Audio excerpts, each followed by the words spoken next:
longitude 181. La chronique de la mer et des océans de fréquence terre, Daniel Krupka.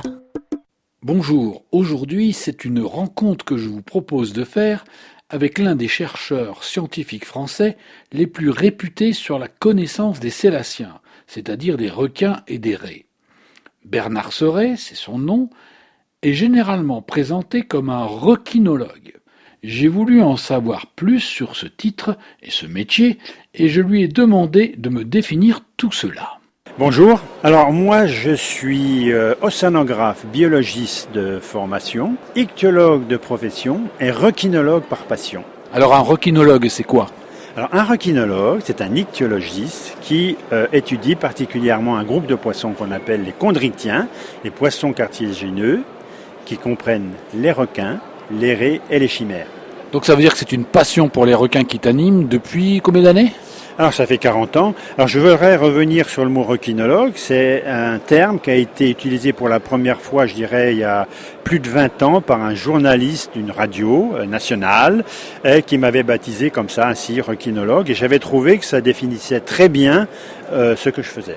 Alors on m'a dit que en fait tu étais marteau des requins pour avoir rencontré un requin marteau, et ça s'est passé à quelle époque et qu'est-ce qui a fait que tu as décidé de t'occuper des requins ? Mon premier job professionnel, j'ai été envoyé en Afrique de l'Ouest. J'étais basé à Dakar dans les années 80 et j'ai voyagé de la Mauritanie à l'Angola pour écrire un ouvrage sur les poissons d'Afrique de l'Ouest. Et à cette occasion, dans ces années-là, donc j'avais remarqué à cette époque qu'il y avait des quantités énormes de requins et de raies qui étaient débarqués dans les villages de pêcheurs africains sur les côtes d'Afrique de l'Ouest. Et j'avais vu que peu de scientifiques s'y intéressaient, et moi je me suis intéressé. Et je suis un petit peu comme Obélix, je suis tombé dans la marmite, et depuis j'ai pu décrocher. Donc ça fait, professionnellement j'ai travaillé 36 ans sur ces bêtes-là. Je suis en retraite depuis 2 ans, et je continue parce que je pense qu'on est chercheur, on ne peut pas décrocher comme ça du jour au lendemain. D'ailleurs on est chercheur, je le disais souvent à mes étudiants, on est chercheur 24 heures sur 24, on ne décroche pas facilement. Et donc je continue. Mon travail scientifique à la maison, et je voyage aussi, et je me suis mis aussi comme consultant, ce qui me permet d'avoir cette activité intellectuelle. Quelle est ton actualité du moment ? Cette année, j'ai été très productif sur le plan scientifique.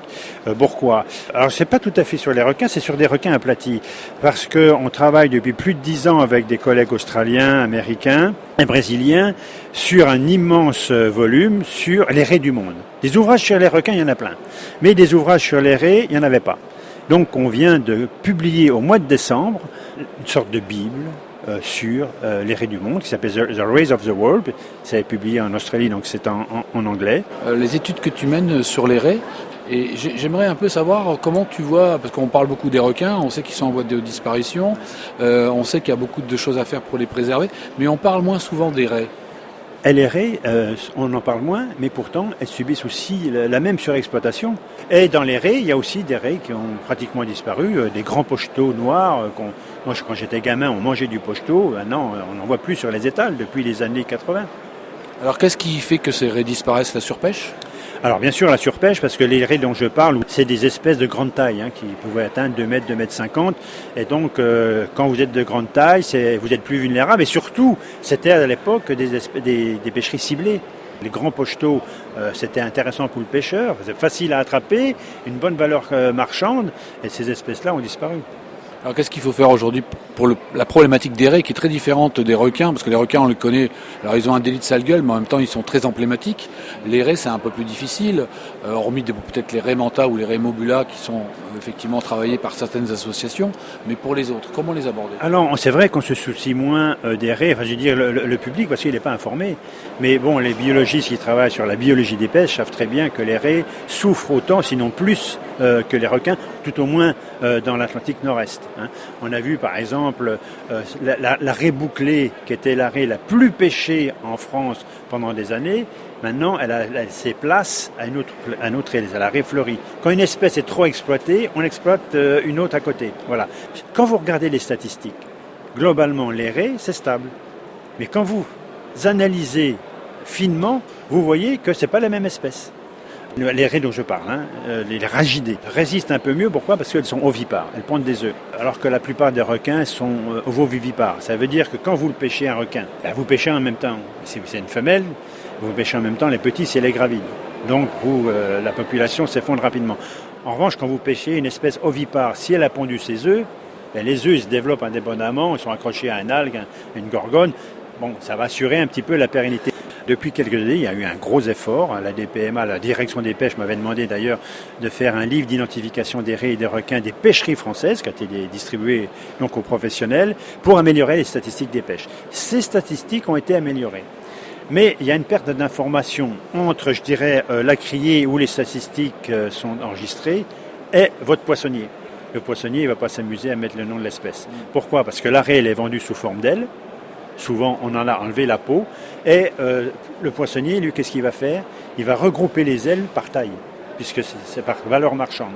Et là, il y a une perte d'information. Donc, qu'est-ce qu'il faudrait exiger ?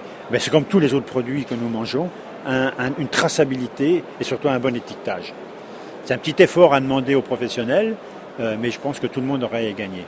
Et là, si on a un bon étiquetage, le consommateur pourrait choisir les espèces désignées par les associations. Ne consommez pas celle-ci, celle-ci vous pouvez la consommer, mais raisonnablement, etc.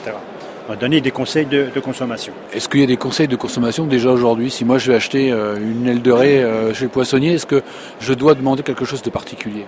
Et dans les raies, en ce moment, il y a la raie fleurie qui a remplacé la raie bouclée. Apparemment, les prises par unité d'effort, qu'on appelle, c'est l'indice qui permet de suivre une pêcherie, sont à peu près stables. Merci Bernard pour tous ces conseils. Je vous en prie. On va vous retrouver pour une autre émission ou une autre chronique à venir. Retrouvez et podcastez cette chronique sur notre site fréquenceterre.com.